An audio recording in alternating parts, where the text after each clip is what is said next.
बिस्मिल्लाहिर्रहमानिर्रहीम। अस्सलाम वालेकुम व्यूअर्स, कैसे हैं आप सब? उम्मीद करती हूँ सब खैरियत से होंगे। आज मैं आपके साथ बहुत ही मज़ेदार और बहुत ही टेस्टी ढाबा स्टाइल में आलू कीमा की रेसिपी शेयर कर रही हूँ। बनाना भी इसको बहुत आसान है और जायके में भी बेहद लाजवाब है। तो चलिए फिर शुरू कर लेते हैं इसको बनाना। सबसे पहले तो यहाँ पे मैंने एक पैन ले लिया है और उसके अंदर शामिल कर देंगे हम 1 कप कुकिंग ऑयल का। फ्लेम को हम इधर मीडियम टू लो ऑन कर लेंगे। उसके अंदर हम मसाले शामिल करेंगे, 1 टीस्पून जीरा, 1 टुकड़ा जो है वो दालचीनी का, हमसे 2 पीस कर लिए हैं, 6-7 साबुत काली मिर्चें, 2 मोटी इलायची और 3-4 लौंग। इन सब मसालों को हम ऑयल के अंदर डाल के तो 1.5 से 2 मिनट के लिए फ्राई कर लेंगे ताकि इनकी जो खुशबू है वो ऑयल के अंदर आ जाए। एक बड़े साइज़ का मैंने प्याज़ ले लिया है और उसको मैंने बहुत ही बारीक काट लिया है, वो इसके अंदर हम शामिल करेंगे। प्याज़ को यहाँ पे हम हल्का-सा गोल्डन कर लेंगे। जैसे ही हमारे प्याज हल्के गोल्डन होंगे तो हम इसके अंदर शामिल कर देंगे 1 टेबलस्पून अदरक और लहसुन का पेस्ट और इसको फ्राई करेंगे 1.5 से 2 मिनट के लिए ताकि इसका कच्चापन खत्म हो जाए और जो स्मेल है इसकी वो भी खत्म हो जाए। तो अच्छी तरह से फ्राई कर लेंगे। अब हम शामिल कर देंगे इसके अंदर कीमा। कीमा यहाँ पे मैंने मटन का लिया है, आप चाहें तो बीफ का कीमा भी यूज़ कर सकते हैं। तो ये 1 किलो है वो इसके अंदर हम शामिल कर देंगे। इसको मैंने अच्छी तरह से धो के तो छलनी में डाल के रखा हुआ था, तो इसका जो पानी है वो अच्छी तरह से खुश्क हो चुका है। तो अब हम इस प्याज़ों के अंदर डाल के अच्छी तरह से हम कीमे को फ्राई करेंगे। जैसे ही हम कीमा डालेंगे तो फ्लेम को हम हाई कर लेंगे और हाई फ्लेम के ऊपर हम इसकी भुनाई करेंगे। तो यहाँ पे ये अपना काफ़ी हद तक जो है वो पानी भी रिलीज़ करेगा। ये देखिए यहाँ पे काफ़ी जो है इसने पानी छोड़ दिया है अपना। तो अब हम इसके अंदर शामिल कर देंगे 1 टमाटर बारीक कटा हुआ, ताकि इसी पानी के अंदर जो हमारा टमाटर है वो भी गल जाए।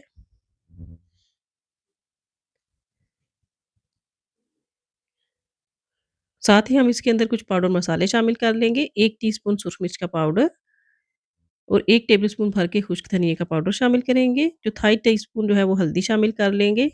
1 टीस्पून इसके अंदर हम नमक शामिल कर लेंगे। इन सब मसालों को डाल के तो हम अच्छी तरीके से कीमे की भुनाई कर लेंगे। तो भुनाई करते हुए हम फ्लेम को हाई रखेंगे और हाई फ्लेम पे हम अच्छे से इसको भून लेंगे।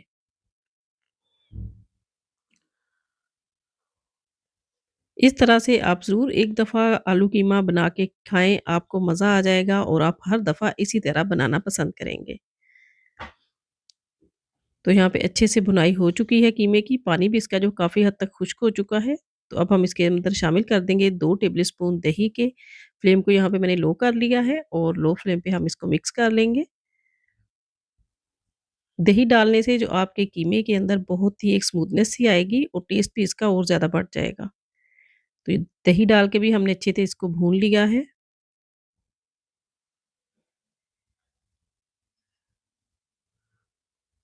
कीमा हमारा यहाँ पे अच्छे तरीके से भून चुका है, तो अब हम शामिल कर देंगे इसके अंदर आलू, जो कि मैंने 3 ले लिए हैं और उनको मैंने बहुत दरमियाने से साइज़ में काट लिया है। वो हम इसके अंदर शामिल करके तो 2 से 3 मिनट के लिए आलू की भुनाई कर लेंगे।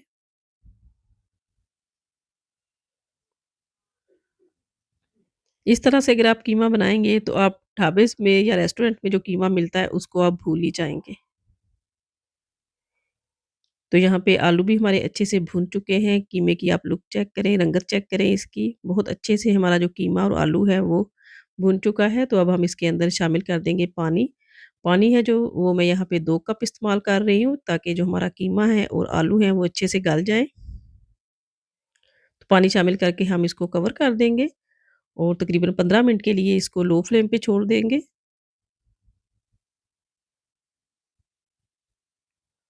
तो ये देखिए यहाँ पे 15 मिनट हो चुके हैं और हमारा ये जो आलू हैं वो भी अच्छे से सॉफ्ट हो चुके हैं और कीमा भी बहुत अच्छे से गल चुका है। तो अब फ्लेम को यहाँ पे हम लो कर लेंगे और इसके अंदर शामिल कर देंगे 1 टीस्पून जीरा पाउडर, 1 टीस्पून कसूरी मेथी, थोड़ी-सी इसके अंदर हरी मिर्चें बारीक काट के शामिल कर लेंगे, अदरक शामिल कर देंगे बारीक कटी हुई, हरा धनिया शामिल कर देंगे बारीक काट के ताकि इसकी जो खुशबू है वो और ज़्यादा बढ़ जाए और इसको कवर कर देंगे और फ्लेम को हम बंद कर देंगे। तो ये देखिए माशाल्लाह से बहुत ही ज़बरदस्त खुशबू आ रही है हरी मिर्चों की और धनिये की जो इसके अंदर हमने डाला था। बहुत ही ज़बरदस्त सा हमारा आलू जो कीमा है वो बन के रेडी हो चुका है। अगर आपको मेरी ये रेसिपी अच्छी लगी है तो प्लीज़ लाइक और शेयर ज़रूर कर दें। फर्स्ट टाइम देख रहे हैं तो सब्सक्राइब भी कर लें। तो अब हम इसको डिश आउट कर लेते हैं और इसको आप गरम-गरम तंदूर की रोटी के साथ सर्व करें। मिलते हैं फिर नेक्स्ट वीडियो में, तब तक के लिए अल्लाह हाफ़िज़।